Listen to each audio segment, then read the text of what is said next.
In France, a tiny village has attracted treasure hunters for the last 70 years.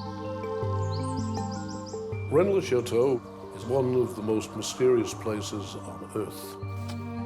It's got buried treasure, it's got secret codes, it's got conspiracies. It's all because at the end of the 19th century, the priest of Renne-le-Château, Béranger Saunière, became fabulously rich. And nobody quite knows how. The big mystery about Saunière is where the money came from. Some say the priest discovered buried treasure. But others claim Saunière uncovered a secret so profound, it could rock the foundations of the Catholic Church. The truth is, Saunière is the tree that hides the forest. The mystery of where Saunière got his money is only superficial. There are other things that go a great deal deeper. This is the true story of the treasures of Rennes-le-Château.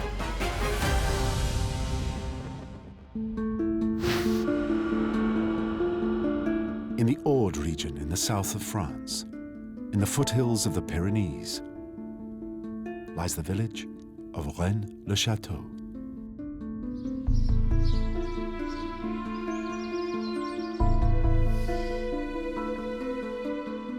Here, in 1953, an elderly French woman lay on her deathbed. Marie de Nano was ill and her health failing fast. Her friend, Noël Corbout, hung on her final words. She said, "When I know that I am dying, not a moment before, then I will tell you a secret which will make you rich and famous." It was a secret that could be worth millions.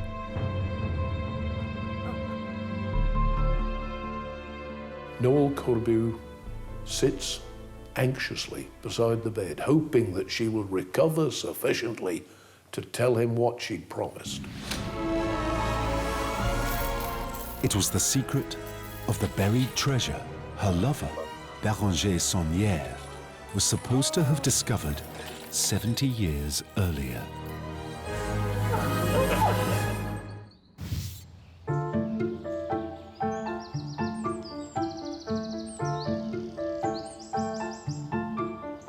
It all began when Béranger Saunière was appointed the new priest of Rennes-le-Château.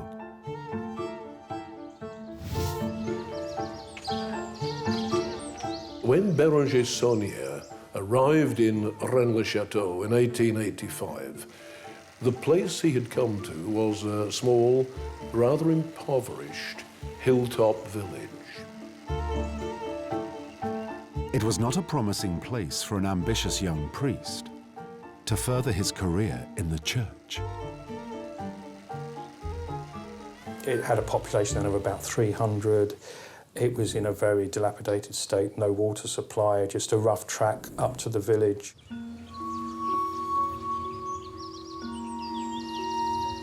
The church was pretty well dilapidated. The roof was leaking, birds were flying in and out of the building through various holes in broken windows and in other places, and it was almost unusable.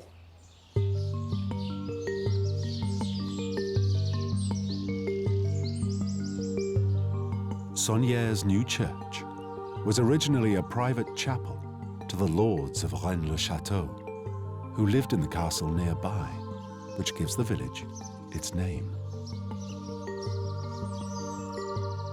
The church, like many others in the region, was dedicated to Mary Magdalene, which intrigued its new priest. Saunière had a thing about Mary Magdalene. But of course, the reason that the church is dedicated to Mary Magdalene is because there is such a sort of cult of her and to her in that part of France. Mary Magdalene's role in Christ's life has been the subject of debate within the Church for millennia. The Bible says she was the only person who witnessed both Christ's crucifixion and resurrection. But then Mary Magdalene suddenly disappeared from the New Testament. Some legends say she fled to France, carrying the Holy Grail, the cup Christ was said to have drunk from at the Last Supper.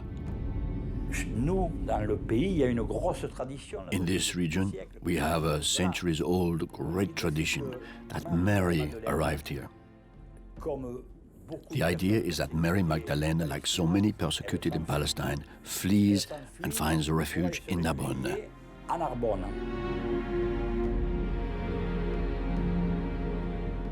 Myths about her life in the south of France flourished here in the Middle Ages.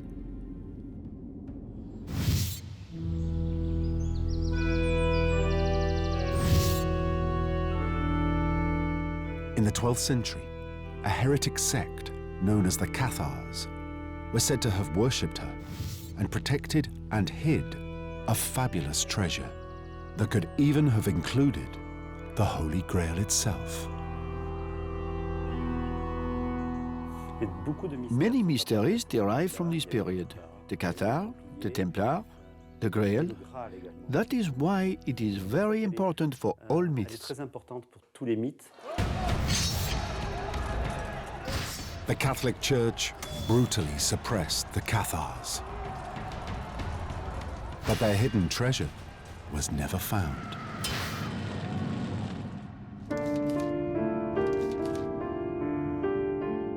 The myths of Mary Magdalene and Cathar treasure were well known to the new priest of Rennes-le-Château, Béranger Saunière.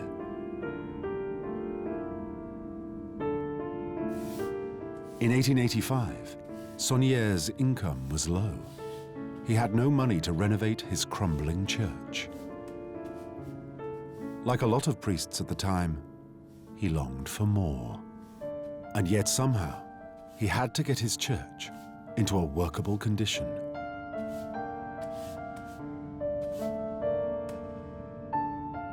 Despite Saunière's meager income, he found enough to employ a housekeeper, Marie Denanot.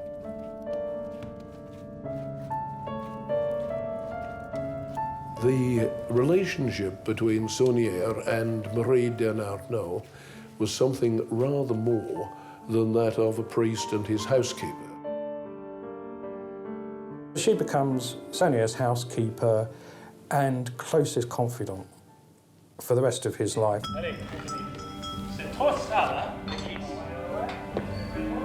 In 1886, Saunière said he received a donation from a sympathetic countess to renovate his crumbling church. During the works, something happened that would transform Saunière's life as a humble village priest.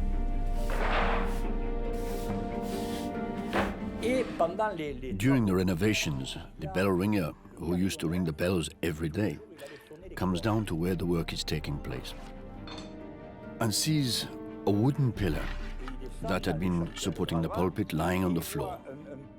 It was opened, and he sees inside a little bottle, a small phial. He picks it up and sees a bit of paper inside. The bell ringer's great-grandson, Antoine Captier, still has the pillar that was said to have contained the phial. He told us that he found a document in a wooden balustrade. In this balustrade there was a small piece of parchment. However, we don't know what happened to the document because my great-grandfather gave it to Saunière, and he just told him that it was just a bit of a relic.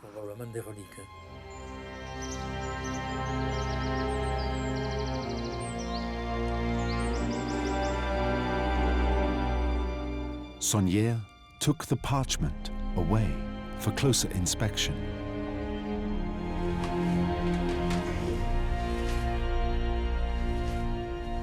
It appeared to be some sort of map indicating treasure below the church and the graveyard.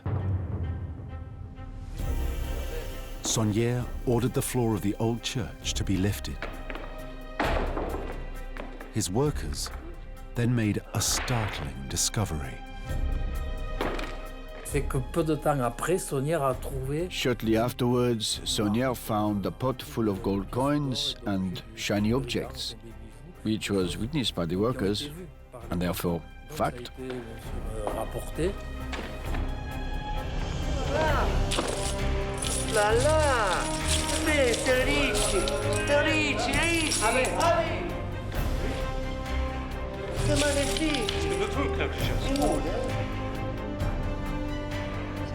Saunière quickly took the pot of coins away, dismissing the find.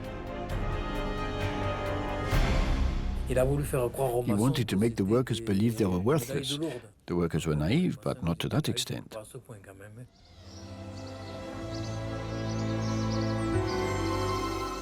After this first discovery, Saunière became convinced there was more treasure hidden somewhere in the graveyard, in a crypt known as the Lord's Tomb.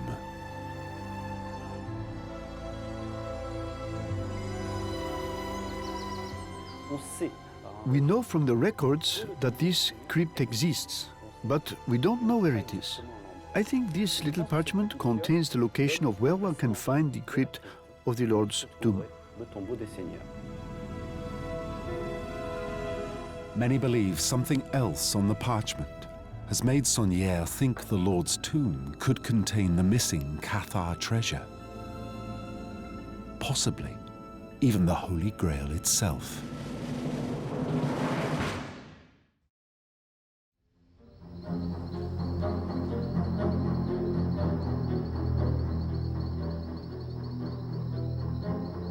The priest enlisted his housekeeper and now lover, Marie d'Ernanot, to help him find the tomb.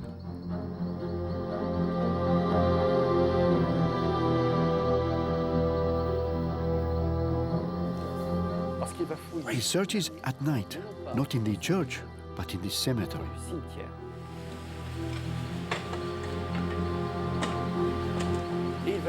And he starts to excavate the cemetery to reach the crypt from the outside. The work is quite complicated because he had to do it at night, and most of all hidden from the villagers.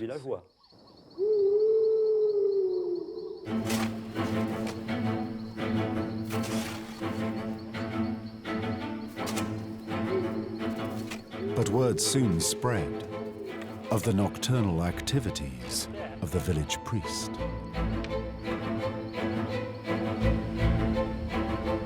The villagers are complaining that he's basically desecrating the graveyard. He's digging up graves, he's moving headstones, he's taking the old bones and putting them into an ossuary. People talked about how he locked himself in the cemetery and they didn't see him until hours later. So he was looking for something underground. Saunière's diary then recorded the night he discovered the Lord's tomb.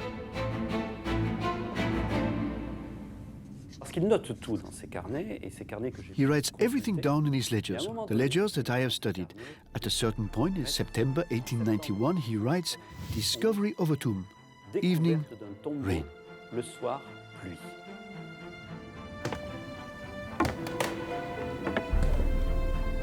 It was that day that he goes under the church and finds the tomb of the Lords of Rennes.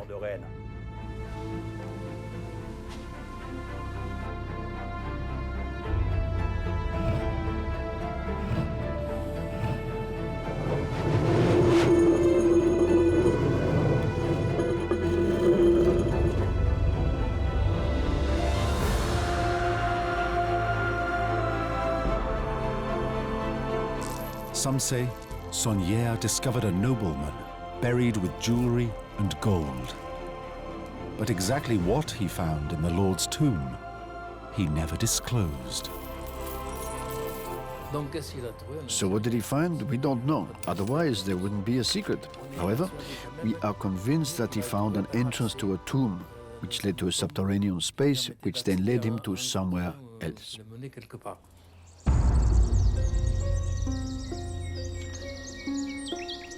Soon afterwards, Saunière began to disappear for long periods of time, and on his return, continue to excavate the graveyard.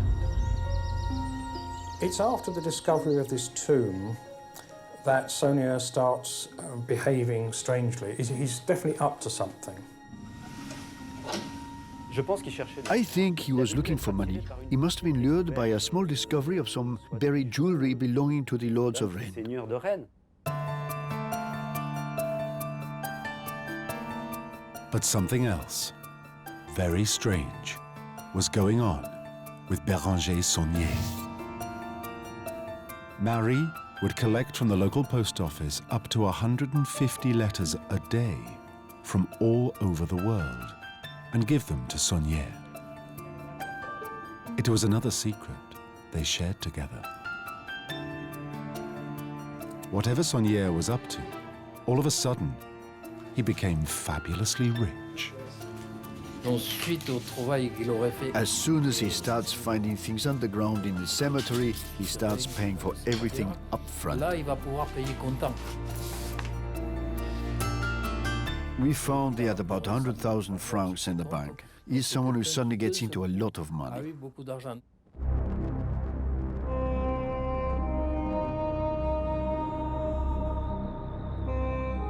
When he first comes into money, he starts to spend it on the church. The weird decoration is put in, you know, the statue of the devil bearing the holy water stoup. There were about 90 anomalies in the decoration, things that are surprising or you wouldn't expect. Somebody wearing a kilt, for example. What's that doing in a biblical scene? Some believe these strange decorations are clues as to what Saunière had found.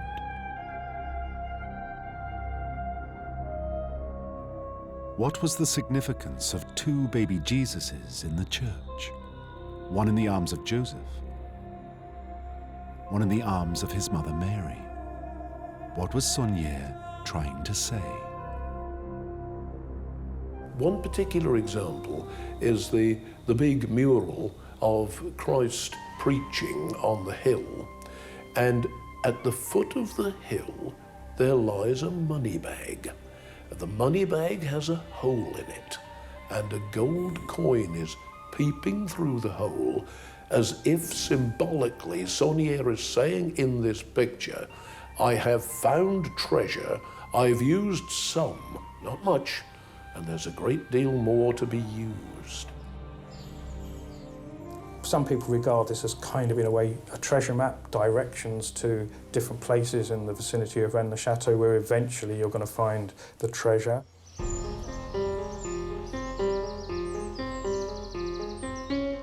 Once his church was fully restored, Saunière unashamedly began to spend the money on himself. He starts to buy up land in the village to construct his domain, his estate, his gardens. He has this villa built.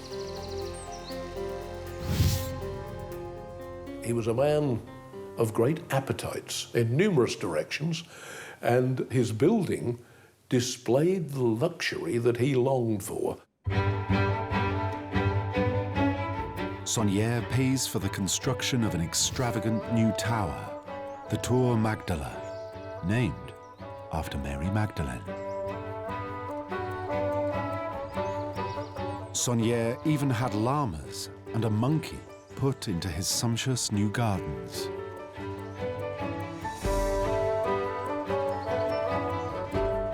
His new house, the Villa Béthanie, was used for showing off his new wealth, entertaining distinguished guests with expensive wines and food. The invoices survive for the food and the drink that he bought to throw these parties, and it's vast amounts.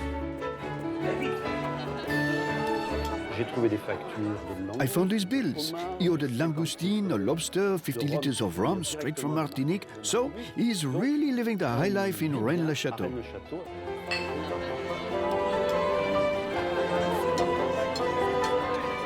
He almost does start to become like the king of Rennes-le-Château. He starts to produce postcards, not just of the village, but making sure that he's in the pictures. Almost as if he's suddenly thinks of himself as a celebrity. Whatever money he had, he spent. And he lived like a medieval aristocrat would live. In total, Saunière spent around 200,000 francs, the equivalent of several million pounds today.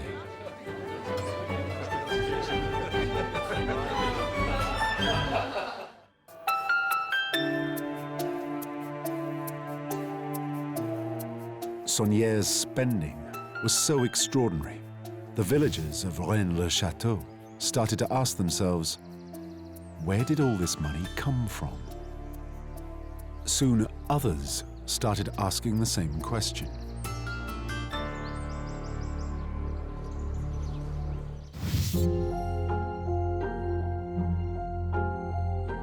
In 1902, the new Bishop of Carcassonne, Monseigneur Beauséjour, was appointed, overseeing Saunière's parish.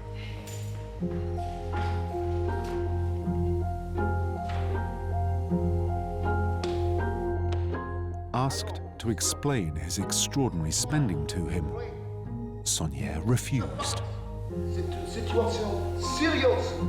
The new bishop was appointed who started putting his long pointed nose into what Saunière was doing and asking him to explain the source of his wealth, which Saunière stolidly refused to do. Non, non, juste pour le mot. Juste pour le mot. Voici les livres. Non, je ne connais pas son secteur.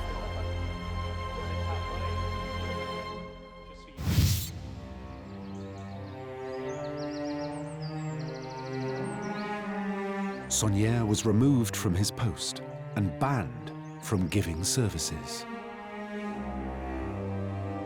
In defiance, he set up his own altar in the Villa Béthanie and continued to attract worshippers.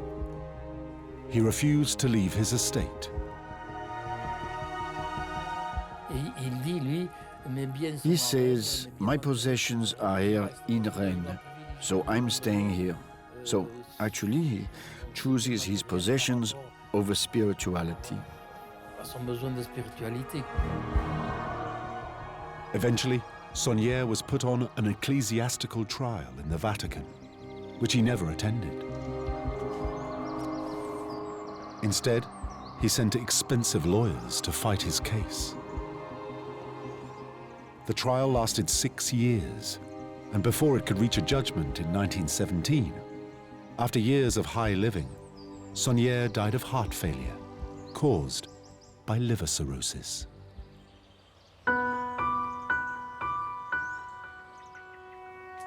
Yet, for all his extraordinary spending, Saunière died penniless and without property in his name. It was said that to stop the church seizing his wealth, Saunière transferred his entire estate to his housekeeper and confidant, Marie Denarnaud. The villagers say that she actually visited Saunière's grave every day and every night, so she obviously remained devoted to him.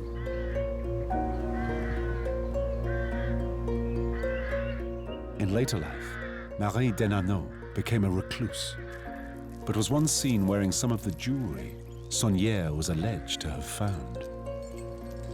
She's doing it so that the sunlight would shine on the antique jewellery with which she had encrusted both her hands.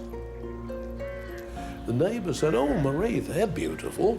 She ran indoors, came back without them, and was never seen wearing them again. The stories of Saunière's incredible discovery spread. Had he found the legendary treasure of the Cathars? or something even more extraordinary? What was the secret of the mysterious priest of Rennes-le-Château?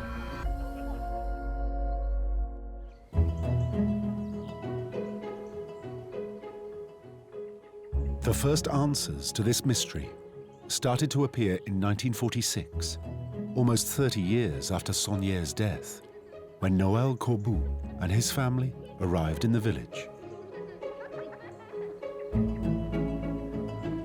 Noël Corbu is an interesting character because he's mainly a businessman with quite a few business ventures, but he's also had tried his hand at writing novels. One day, there are people, the Corbu family, who live nearby in Bugarache, going for a walk in Rennes-le-Château. They go to the bell tower and see that someone lives in the estate.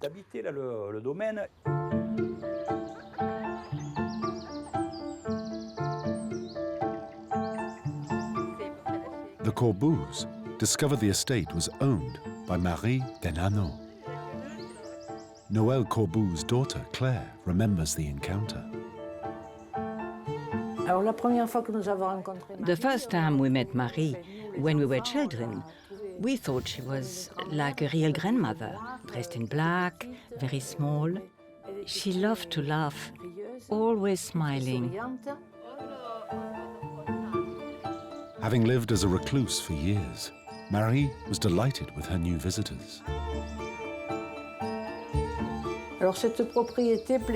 My father really liked the place. He loved hilltop locations, castles, all these impressive things. My father really liked Miss de Narnaud's property.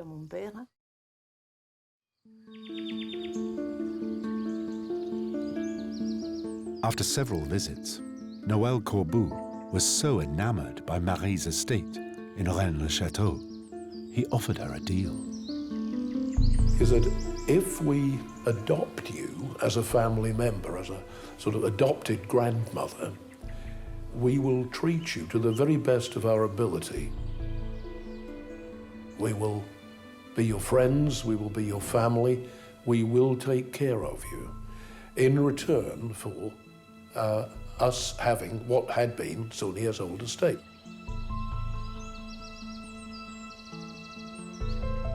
Marie allowed the Corbus to run the estate, and little by little took Noël Corbu into her confidence, sharing with him the secret of her lover, Béranger Saunier, and their discovery of buried treasure.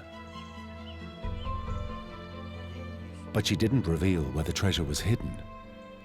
She told Corbu she would only do that at the moment she is about to die.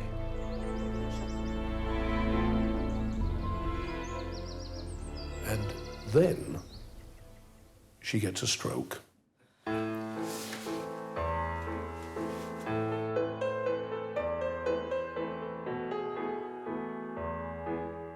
She can neither write nor speak. Noël Corbu sits anxiously beside the bed, hoping that she will recover sufficiently to tell him what she'd promised.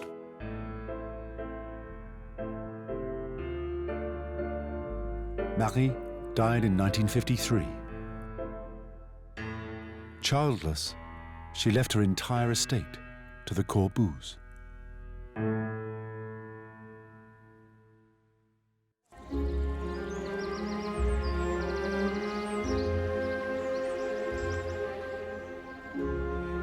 And then the stories of what Marie had told Noël Corbu about Saunier began to emerge. In a series of sensational newspaper articles, Corbu revealed that Denano and Saunier had discovered a great hoard of treasure.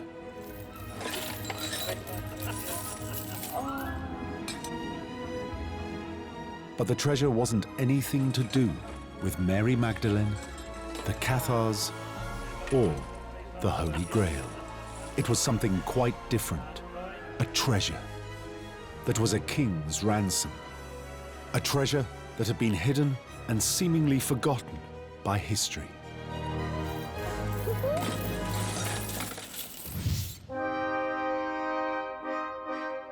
Corbeau said that in the 13th century, Blanche Castile, Queen Regent of France, had hidden her nation's entire treasury, some 18 million gold pieces and jewelry, somewhere under the church of Rennes-le-Château.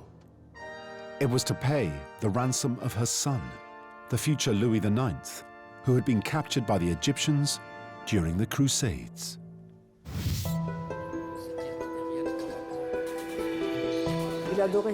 He loved this story, my father.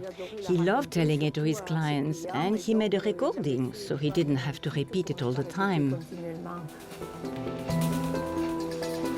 According to Noël Corbeau, Marie had said that she and Saunière had found just a fraction of the Blanche Castile treasure, and much more was still to be discovered. Et elle lui dit, mon bon Noël. She says to him, "My dear Noël, with what Saunière has left, we can feed Rennes for 100 years." She also tells him, "You merely have to bend over to pick up gold."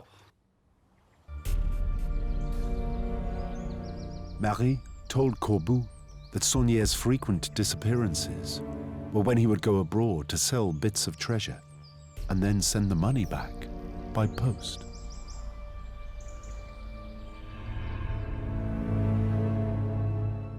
But Marie had died before she could reveal the really vital information, where the hoard was buried, taking the secret of the Blanche Castile treasure to her grave.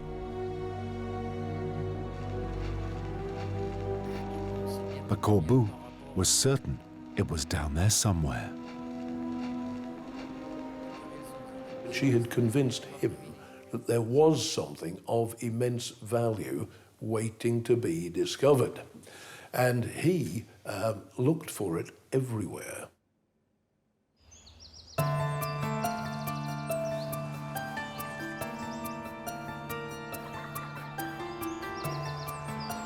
Soon, the entire Corbeau family were treasure hunting. As a child and a young girl, it was my principal activity, looking for the treasure. And with my brother, it was our most important hobby.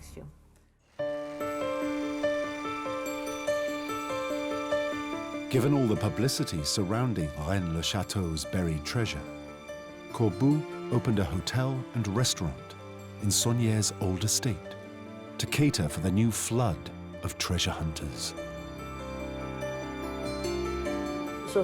His clans were treasure hunters, drawn to the history of Rennes as told by my father. Among them was one of the most famous treasure hunters in France. In 1958, Robert Charroux arrived in Rennes-le-Château. Robert Charroux was the president of the Treasure Hunters Club in France. He had written several books. He was very well known for treasure hunting. And in Rennes, it caused a lot of publicity.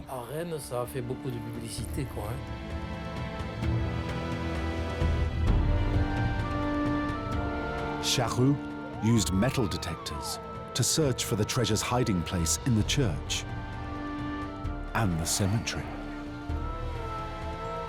But despite all his experience, Charroux couldn't find the treasure, which quietly pleased Noël Corbeau. I think Charroux said he was convinced that my father-in-law knew a lot more than he let on. Maybe that is why he never succeeded.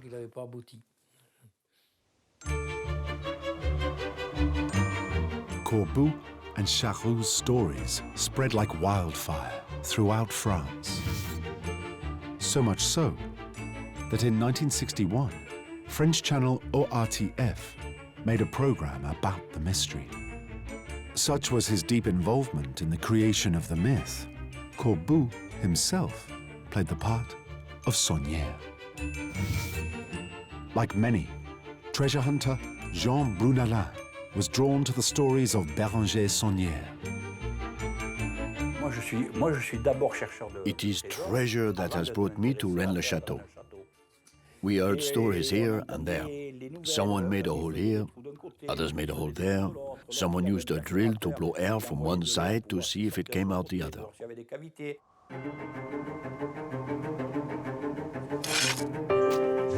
But after years of treasure hunting and several official archaeological digs, no treasure was ever found. This treasure hunting in and around Rennes became so intense and became, the whole place was honeycombed with these tunnels. And in 1965, further excavations were banned.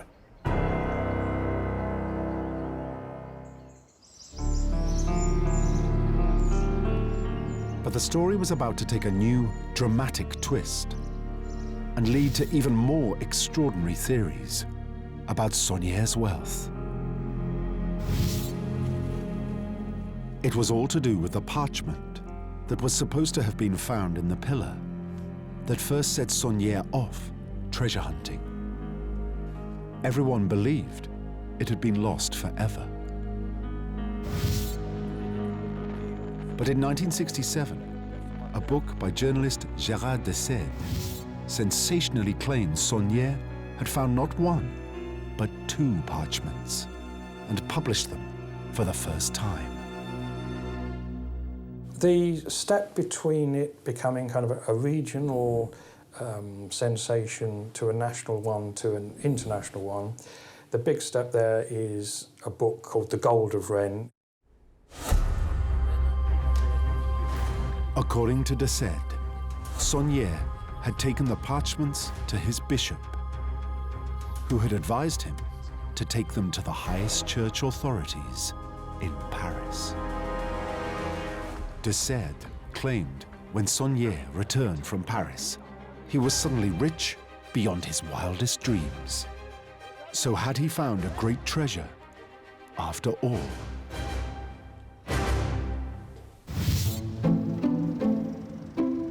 Desède's co-author, Pierre Plantard, appeared in a BBC interview to give some clues to their theory.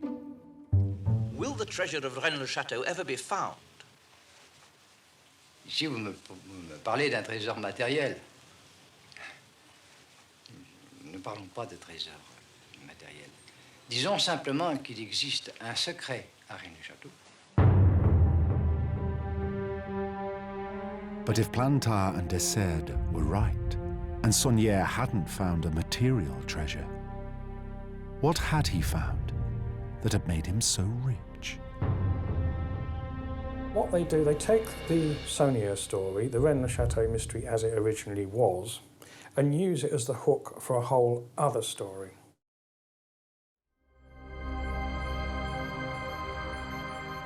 Desède and Plantard claimed the parchments held a secret to prove that the lineage of the last Merovingian king of France, Dagobert II, hadn't died out but still existed today, and that a shadowy organization called the Priory of Sion was founded to protect it. A few years later, it was then a British author, Henry Lincoln, who said he had separately decoded Desède's parchments and took the story even further.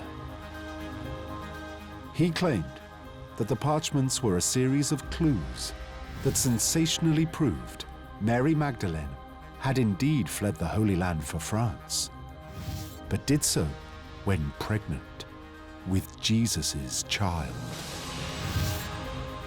And that Christ's bloodline became the French Merovingian kings, of whom the mysterious Pierre Plantard was the only living survivor.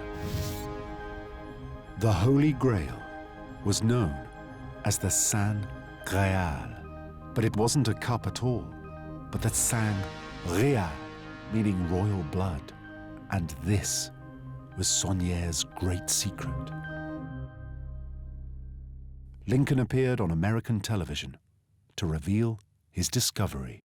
The mystery which triggered the discovery which we eventually made, which triggered the whole course of research, was concerned with a small village in France where a priest had apparently found a treasure. We looked into the history of that area, and the Grail kept surfacing.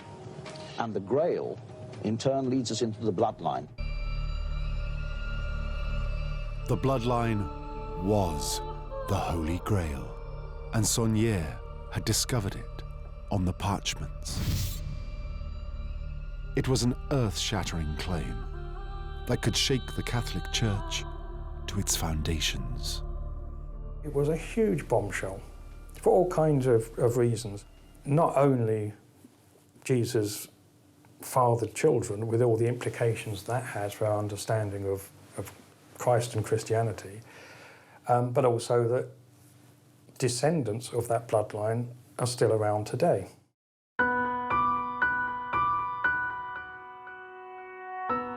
The revelations seemed to turn the story of the Bible on its head. The bloodline secret was the source of Saunière's wealth. It wasn't the Blanche of Castile treasure, but a huge bribe from the Vatican to keep him quiet. However, just a year later, it was announced that the parchments were in fact forgeries. It was all a huge hoax by Plantin and de Sède. Henry Lincoln wasn't part of the hoax, but a victim of it. This book is like a punch in the face. It's not possible. In this book, he talks of Merovingians, Order of Sion, spies. It's not possible. So we investigated all these clues from de Sède, but in fact, de Sède was tricking us. We were hooked, and he was just reeling us in. What their motivation was, nobody knows. A lot of people have regarded it as a bizarre bit of performance art.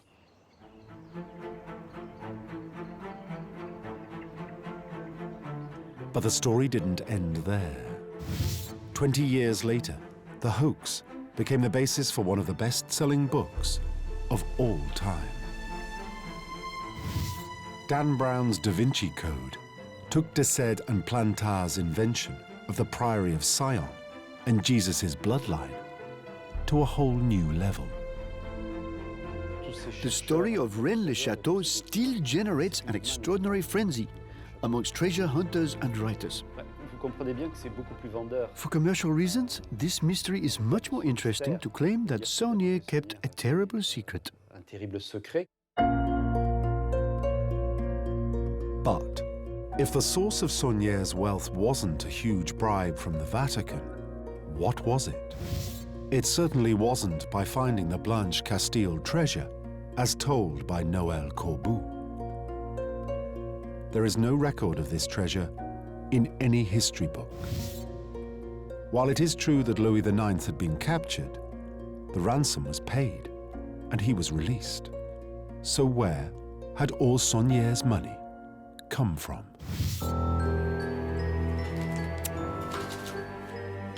The answer, it seems, may lie in the 150 letters Saunière was getting daily. What was shown during the trial was that the letters weren't the proceeds of selling treasure, as Marie had said, but something far more grubby. By mail order, Saunière had been dishonestly selling prayers to people around the world, known as trafficking in masses. According to church rules, a priest was allowed to say 3 masses a day. Saunière was getting requests to say hundreds. And by doing this, Saunière had accumulated a fortune.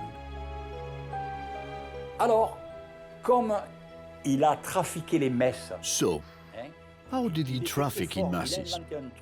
He was very good. He invented something we are still doing today. He put ads in magazines. poor priest in a poor village needs masses to restore the church. He received a lot of money.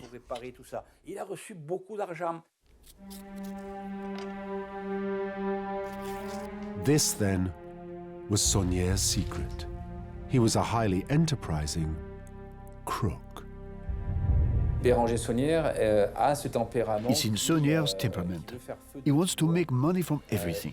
From the moment he finds a new source of income, he is going to use it.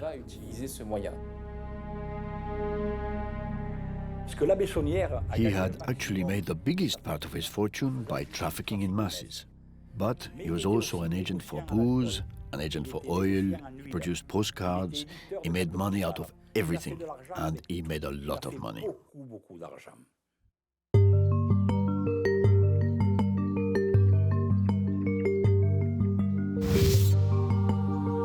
But if Saunier was just a crook, why had Marie always claimed that he had found treasure?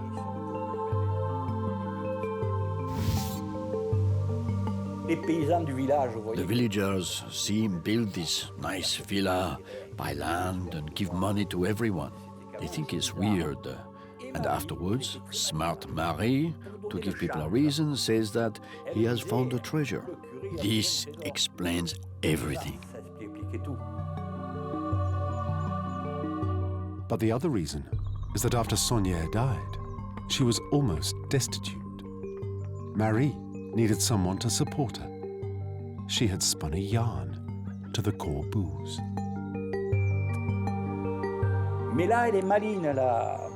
She is smart, Marie. Marie is always scared. She has nothing. What can I do if these people throw me out on the street? To keep them interested, she says, at the end of my life, Monsieur Corbeau, I will tell you something that will make you powerful. So was Corbeau just naive, a victim of Marie's story? Or perhaps he had reasons to believe. Corbeau was a very successful businessman, and when he arrived in Rennes, what he needed was to make the place a universal attraction. And so whatever the attraction is, whatever the mystery is, the more you can make of it, the more tourists you will attract.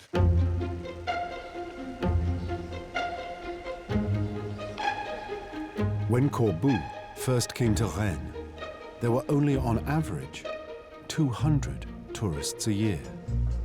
Nearly 70 years later, thanks to Marie and Corbeau's stories, and more recently, the Da Vinci Code, tens of thousands visit to learn the strange tale of the treasures of Renne-Le-Château. And even though so much has been revealed to be a hoax, many continue to search for the tomb containing treasure, or a secret.